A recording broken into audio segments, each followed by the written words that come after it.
Good morning. Welcome to Good Day Street Talk. I'm Steve Lacey. Tragedy in Connecticut while we remember those lost in the deadly shooting at Sandy Hook Elementary School in Newtown. We also look for much-needed answers in the wake of a senseless crime that has not only gripped the quaint New England town, but also the entire nation. Here's Dan Bowens. A nation now mourning with Newtown and neighboring Sandy Hook as we learn more about the victims. Their lives lost in what police describe as a massacre inside the elementary school. We're in mourning. You know, it's a grieving process for the whole community, not just for the families. And we're just there to support them and pray for them. Those shot and killed, 12 little girls, 8 boys, and 6 adults. Examinations show all the victims were shot at close range with a high-powered rifle, some as many as 11 times. When something as senseless as this occurs, there's precious little anyone can say to the families that will lessen the horror and the sense of loss they feel. Adam Lanza, seen here in an earlier photo, forced his way into the school. He was armed with 2 handguns and that semi-automatic rifle. All of the weapons were reportedly legally purchased and registered to his mother. And as children go back into school in the wake of such an event, there are a lot of questions. Are we safe? From Columbine to Virginia Tech, we've witnessed this before time and time again. But will the shooting at Sandy Hook somehow change the way we look at security moving forward? Joining me now for more is security expert Michael McCann, who is president of McCann Protective Services. Michael, thanks for being with us. We appreciate you bringing your perspective here today. Well, you know, right in the piece about 20 seconds ago, we heard it appears the school was locked down. He had to blast his way in. This wasn't the result of having an open-door policy. I think in the 10, 12 years since Columbine, schools have instituted procedures. There's just a limit to what you can do if someone's that intent on getting in, it appears. Oh, yes, absolutely. I mean, there are a couple of main issues that need to be discussed. As the president said, we have to do something. One issue is the school security. This school they did pretty well with the school security. Guns, of course, is another issue. And then people looking at the telltale signs and the parents involved and other people involved with the children or people that are involved in these kinds of incidents. You know, and one of the things you're starting to see now, the NRA has been quiet, but it looks like what we might start to hear something along the lines of that these unarmed school zones make the kids sitting ducks.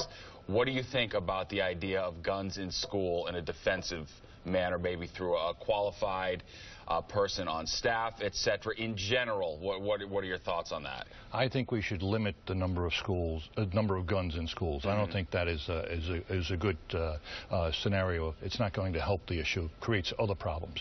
I mean, quite possibly, I've been discussing an idea with my company, is supplying retired police officers to schools who teach, or can act as the gym instructor or an administrative position. And so now you're getting someone that's well qualified as a teacher, has great life experience, and if need be, he also is licensed with a registered gun that wouldn't be shown. Because, all right, and I think the point you make there is a very valid one, that you're getting the educational element of them, because the bottom line, schools are strapped for cash. They don't have the money to have all the guards you would need to prevent against every scenario. Right. You can't. So you're getting a double for your money, and it's helping people that are well trained and have the experience leaving one job and going into another job that may be of interest to them. What about the design of schools? Is that something that we're going to look at? I mean, are the kids just sitting ducks in those rooms? They've got one way in, one way out. We saw that in this latest situation in Newtown. Well, I think as this incident showed,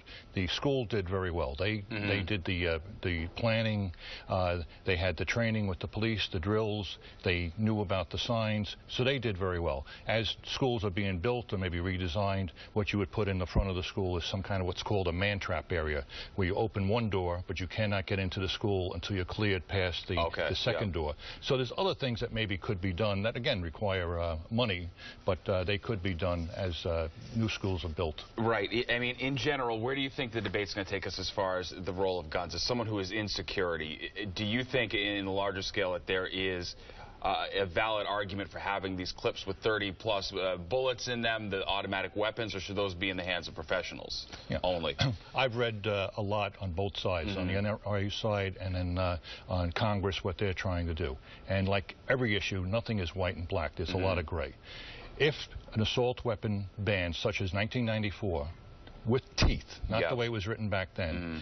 It would reduce the number of assault weapons, probably the number of clips, these clips which people don't need. It's not a hunting thing, and people can argue about other reasons for it, but it's not something that needs. It will not prevent this from happening, because the signs which I mentioned in a book here for workplace violence, which covers schools also, Potential by Bill Whitmore, 19-year-olds, they have a history of mental illness, lonely, fixated on guns, and where do they get the guns? Most of these cases, they steal them from relatives or friends. So they don't have the guns usually with them. They're stealing them. So they're not legally purchasing them in the first place. If this gentleman that did all this and caused all this tragedy, if he did not have an assault weapon, he probably would still have done it with the sidearms, but I would hope or anticipate that it would not have been as severe. Not as many children would have died. And it could have been worse if the cops didn't get in as quickly as they did, because he had a lot more ammo. And just briefly,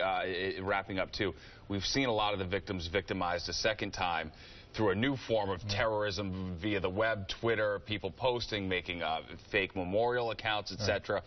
I mean, how do you protect against that? It just seems so particularly gruesome. Well, I think another thing what schools are doing, or some schools are doing, because I've been speaking to a lot of school administrators and helping them with some of their plans, is what they're doing is they're monitoring the website, the school email site, for other parts of that issue you talked about, meaning looking at what the children are writing after school. What are they posting? What kind of pictures? Are they talking about violence? Are they bullying? So they'll look at the what's going on the school's website and the Twitter and things like that to keep abreast of what's going on. This one was so troubling, though, just because there was no tie-in to this guy in that school. So, I mean, at the end of the day, I guess there's only so much you can do, but there are smart things we can do to hopefully prevent something like this before. All right, Michael McCann from McCann Protective Services, we do appreciate you coming in. It is a huge issue we're going to be hearing